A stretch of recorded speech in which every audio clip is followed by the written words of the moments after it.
এটা গান্ধী মিউজিয়াম, যেখানে ওনার ব্যবহারের সমস্ত জিনিস এখনো অবধি রাখা আছে। মিউজিয়ামের ভেতরে ঢুকছি।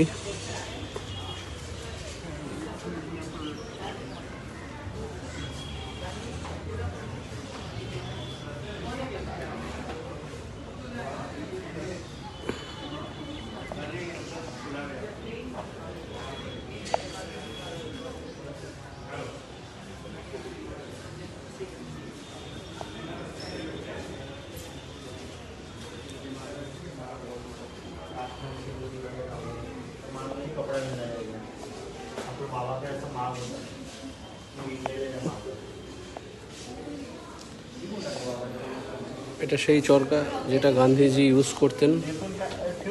ওনার ইউজ করা জিনিস একদম অক্ষত অবস্থায় রাখা আছে।